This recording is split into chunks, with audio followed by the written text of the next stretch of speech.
Então queremos nos gloriar, gloriemos na cruz de Cristo. Segunda aplicação.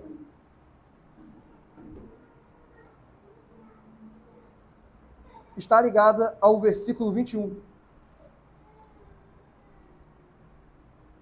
Versículo 19. Estás persuadido do que é guia dos cegos, luz do que se encontram em trevas. Isso se aplica à igreja. Nós somos luz das nações. Nós somos.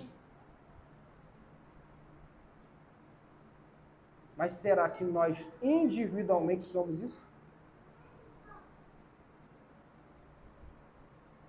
Porque algumas vezes nós pegamos características boas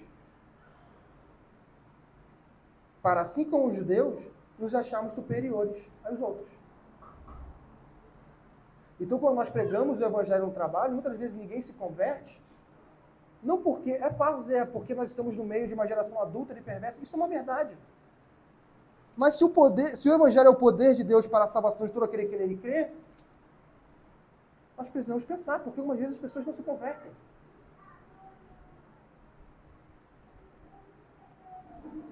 Talvez porque nós somos arrogantes. Talvez. Talvez porque nós pregamos de cima para baixo, achando que nós somos superiores. Achando que aquele pecado que o ímpio está praticando, está sofrendo, eu jamais praticaria tal coisa. E ainda faz a oração do fariseu: Senhor, graças a Deus eu não sou como esse pecador. Somos nós. Meus irmãos, quando nós acharmos um problema, antes de culparmos o mundo, antes de culparmos o próximo, busquemos ver a nossa culpa. A nossa parcela de culpa.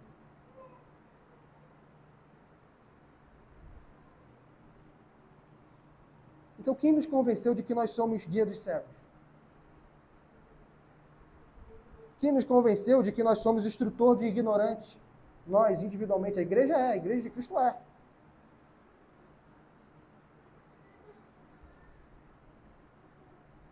Algumas vezes nós somos cegos guiando cegos.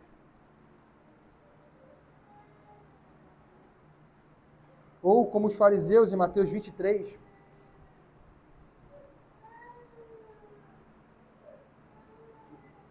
Mateus 23, versículo 15, quando Jesus diz: ai de vós, escribas e fariseus, hipócritas, porque rodeais o mar e a terra para fazer um prosélito, e uma vez feito, o tornais filho do inferno 2 vezes mais do que vós. Ele está aqui falando da veia evangelista dos fariseus. Eles percorriam, eles rodeavam o mar e a terra para fazer um prosélito, um convertido. Eles faziam isso. Mas qual era o resultado? Era louvor nos céus por um pecador que se arrepende? Os anjos se alegravam? Não. E uma vez feito, uma vez esse convertido, tornais filho do inferno 2 vezes mais do que vós. É a igreja hoje que busca pregar pela lei, no sentido de que a gente quer que o ímpio tenha uma boa conduta, e não que o ímpio se arrependa dos seus pecados e vá para Cristo. Um pregador do século XIX falava: eu não prego para que homens sejam civilizados, para que sejam bons cidadãos, para que sejam bons homens. Porque essas 3 categorias de pessoas não escaparão do juízo vindouro. Não escaparão. Eu prego para que homens se arrependam.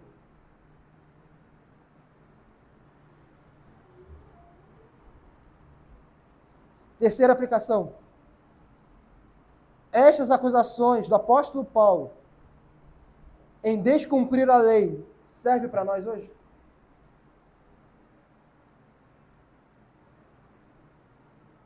Nós meditamos na lei dia e noite? Se nós não sabemos nem quais são os 10 mandamentos, já descumprimos isso. Porque eu não posso cumprir algo que eu não sei. E como o irmão expôs, ignorância não absolve. A palavra de Deus está em nossas mãos. Ela está em português, em várias versões. Ela tem Êxodo 20. Os 10 mandamentos expressos. E nós não vamos lá. Ela tem um sermão do monte, que é a melhor interpretação dos 10 mandamentos. E nós também não vamos em Mateus 5.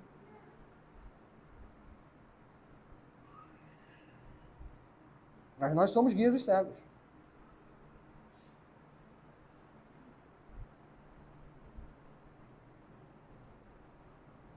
Quarta aplicação. O nosso proceder, o seu proceder, honra ou desonra o nome de Deus. Isso é muito importante. Acho que muitos já ouviram o que um certo pastor diz. Eu considero cristão aquele que não se envergonha do Evangelho e nem uma vergonha para o Evangelho. Porque tem cristãos que são uma vergonha para o Evangelho. E que se tivessem uma igreja séria, seriam disciplinados. Se tivessem uma igreja séria, teriam que se arrepender ou ser excluídos. Isso é uma igreja séria, meus irmãos. A gente está vivendo um tempo de amor, graça, contrária à palavra de Deus. Um dos motivos da disciplina eclesiástica é vindicar a honra de Cristo. Se uma pessoa se diz cristã e está vivendo de maneira a desonrar Cristo, ou ela se arrepende, ou ela vai ser disciplinada. E uma vez disciplinada, se ela continuar, ela será expulsa da igreja. Mas cadê a pregação de amor? Pregando disciplina eclesiástica. É nessas pregações fantasiosas de amor não bíblico que nós estamos nessa geração de cristãos. É misericórdia sem lei, sem juízo. Misericórdia sem palavra de Deus. É uma misericórdia sentimental. É uma igreja, nós vivemos em uma igreja brasileira completamente horizontal. As igrejas estão preocupadas nas atividades do dia a dia. Elas não estão preocupadas com a honra de Deus. O irmão só será punido e disciplinado se ele cometer adultério. Se ele desonra o nome de Deus, isso não é disciplina eclesiástica. Agora, se ele trai a sua esposa, não, isso é. E é por isso que nós somos de cabeça para baixo, porque o casamento é mais importante que Deus. É por isso que nós toleramos Jezabel.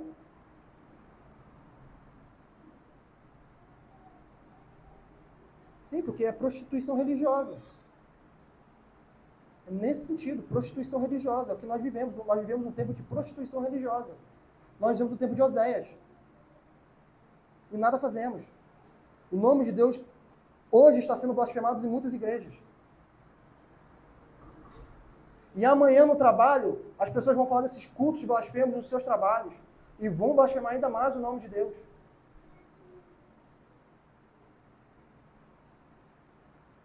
Cristãos que hoje, agora exatamente estão chorando de frenesia, amanhã vão cometer toda a torpeza de pecado. Nós não podemos aceitar isso.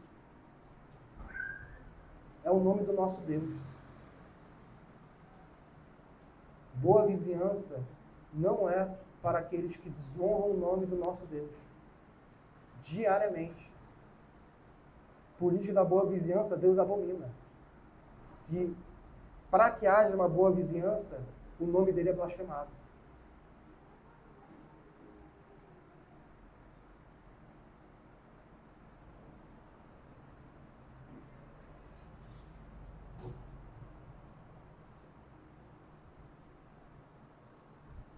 Por último, meus irmãos, quinta aplicação dessa noite. Nós devemos nos lembrar uma coisa. A lei de Deus nos foi revelada. A lei de Deus mostra o que Ele quer. O que Deus quer para a minha vida?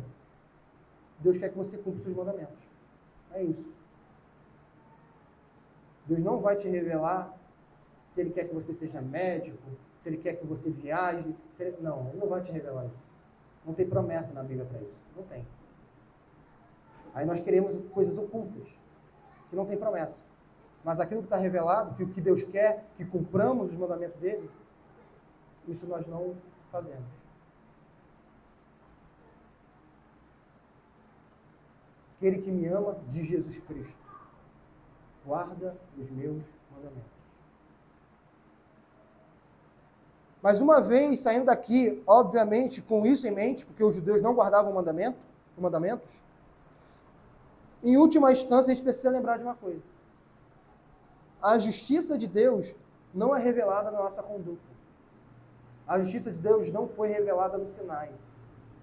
Os preceitos justos de Deus foram. A justiça de Deus é revelada no Evangelho. Portanto, vivamos por fé. De fé em fé. O justo viverá por fé. Se a gente vive por fé, a gente vive buscando o aumento e o progresso dessa fé. Se eu digo que eu vivo por fé e não olho para Cristo Jesus, o alvo da minha fé, eu estou mentindo para mim.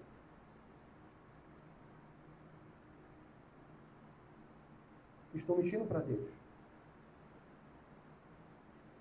Se eu digo que eu vivo por fé, de fé em fé, o justo viverá por fé, mas a minha Bíblia se mantém fechada, a comunhão dos santos é inexistente, a oração não existe, que fé é essa? É uma fé desnutrida. É uma fé que, quando vier o vento, quando vier a tempestade, tudo irá esmorecer. Ou essa pessoa cresce no momento de bonança, ou vai vir a tempestade, para que venha o arrependimento e ela venha a crescer. Se ela for uma eleita. Se essa pessoa for uma eleita. De fé em fé, o justo viverá por fé. Mas, em última instância também, quando Paulo diz isso, não é sobre o que a gente tem que fazer. Mais do que tudo, a gente tem que sair daqui lembrando do que Cristo fez por nós. Porque já é passivo. E o apóstolo Paulo vai deixar isso mais claro. Pela lei, nós somos malditos. Mas a fé em Cristo Jesus nos faz justos. Então, que não confiemos em nossos esforços. Não confiemos em nossa sabedoria. Não confiemos em nossa santidade. Não confiemos na nossa entrega, nas nossas devoções particulares, à igreja local. Em última instância, não confiemos nisso. Confiemos em Cristo Jesus. Porque os salvos é aqueles que vivem por fé do que Cristo já fez, não do que nós precisamos fazer. Amém, meus irmãos? Vamos orar.